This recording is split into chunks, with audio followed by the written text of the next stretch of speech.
आप कनेक्टेड रहना चाहते हैं पर आप समझ ही नहीं पा रहे कि आपके कनेक्शन अच्छे क्यों नहीं बन रहे। कुछ बिहेवियर्स अगर आप कर रहे हैं तो आप औरों से अलग हो जाएंगे। चेक करें इनमें से कोई बिहेवियर आपका तो नहीं है। जानते हैं उन बिहेवियर्स को।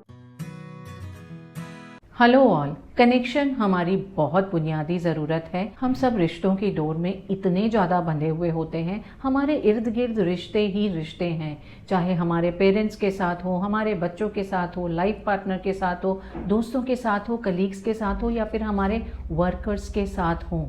कोई भी रिश्ता तभी सक्सेसफुल हो सकता है जब हम कनेक्टेड हों। हम लोगों से कनेक्टेड रहना चाहते हैं, उनका अटेंशन, अफेक्शन, ध्यान और प्यार दोनों ही पाना चाहते हैं, देना चाहते हैं। कनेक्शन को क्रिएट करना बहुत मेहनत का काम है, लेकिन कनेक्शन को ब्रेक करना इतना आसान है। कुछ चीज़ें जिन्हें हम सिर्फ नज़रअंदाज कर दें या कुछ बिहेवियर्स जिन्हें हम सिर्फ अपना लें, किसी भी कनेक्शन को हम तोड़ सकते हैं।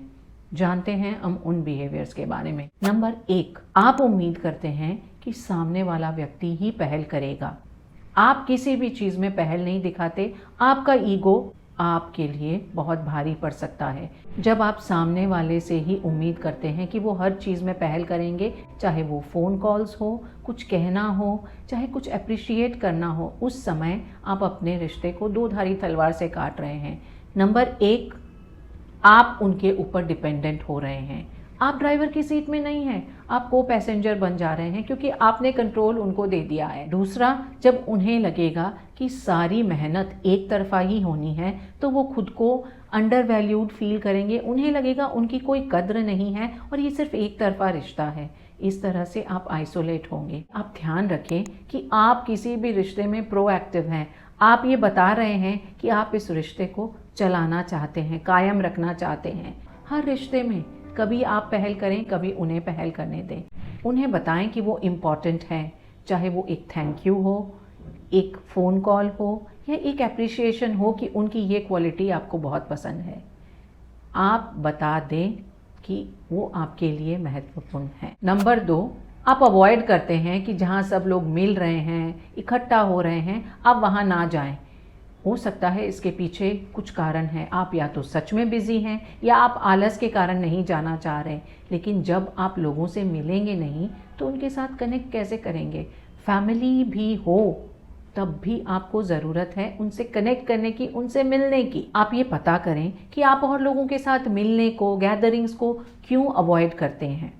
जेन्युइन रीज़न भी हो तब भी आपको उस पर काम करने की ज़रूरत है। हम चाहते हैं कि हमारा मी टाइम हो, लेकिन आवर टाइम भी उतना ही इम्पॉर्टेंट है हर रिलेशनशिप के लिए। इसलिए इन दोनों के बीच का स्वीट स्पॉट फाइंड करें और लोगों से मिलें, कनेक्ट करें, गैदरिंग्स में जाएं, इंजॉय भी करें। नंबर 3, आप बहुत डिमांडिंग है, बहुत नीडी है, बहुत क्लिंगी है, बहुत ज़्यादा उम्मीदें रखते हैं, बहुत ज़्यादा डिमांड रखते हैं। आपके साथ जो भी हैं उन्हें बहुत मेहनत करनी पड़ती है आपके लिए, चाहे वो मेहनत मेंटल हो सकती है या आप उनसे काम ज़्यादा करवाते हैं। किसी भी तरीके से आप दूसरों से इतनी उम्मीदें रखते हैं, इतनी डिमांड्स रखते हैं कि दूसरे उन डिमांड्स को पूरा करते करते ही थक जाएंगे और वो आपसे इतना कनेक्टेड नहीं रहना चाहेंगे। आप बहुत नीडी हैं, अपनी हर ज़रूरत के लिए आप उन पर डिपेंडेंट हैं। आप खुद से कुछ नहीं कर सकते। You cling. आपकी इनसिक्योरिटीज़ हो, कोई भी वजह हो, आप रिलेशनशिप में उस सामने वाले व्यक्ति को जकड़ के रखना चाहते हैं। इस सिचुएशन में धीरे धीरे आप आइसोलेट हो जाएं। हर रिलेशन में एक स्पेस की ज़रूरत है। स्पेस दें और बाउंड्रीज़ को मेंटेन करें। नंबर 4, आप अपनी नेगेटिविटी को बहुत ज़्यादा बढ़ा चुके हैं। आप कॉन्स्टेंटली लोगों को क्रिटिसाइज़ करते हैं, उनके नुक्स निकालते हैं, लोगों के बारे में उनकी पीठ पीछे बात करते हैं, जजमेंट सुनाते हैं। ये सारे बिहेवियर्स सामने वाले व्यक्ति को तो खराब फील कराएंगे ही, आप भी धीरे धीरे किसी भी जगह पे अच्छा फील नहीं करेंगे। ये सारी आदतें सभी को इमोशनली ड्रेन कर देती है। ज़्यादा निराशावादी ना बने क्योंकि कमल भी कीचड़ में ही खिलता है।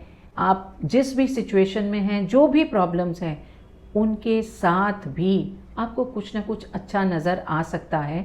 उस पर अपना फोकस दें। कहते हैं ना, find a silver lining in the clouds. जो अच्छाइयाँ हैं उन्हें देखें, उन्हें स्वीकार करें, उन्हें बताएं।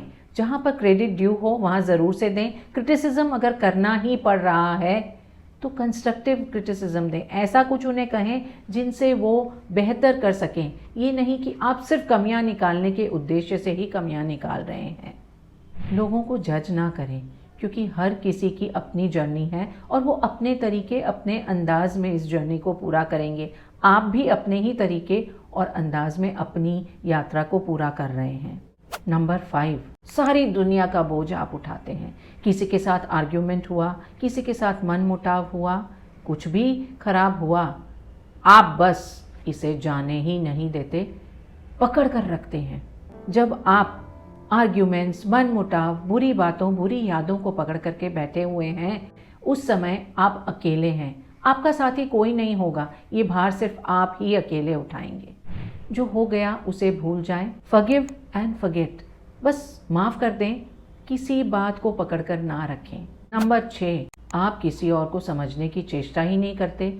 उनका क्या पर्सपेक्टिव है, क्या पॉइंट ऑफ व्यू है और उनके किस कारण की वजह से वो जो कुछ कर रहे हैं करते हैं। आप ये ध्यान भी नहीं देते कि दूसरे व्यक्ति की क्या ज़रूरत है, और कॉम्प्रोमाइज़ तो बहुत दूर की बात है। आपके लिए इट्स आइदर माई वे और हाईवे। अगर आपका तरीका नहीं हुआ तो आपको उनसे कोई मतलब नहीं है। रिलेशनशिप्स म्यूचुअल है, आपसी हैं। एक तरफ आप लेते हैं, एक तरफ आप देते हैं।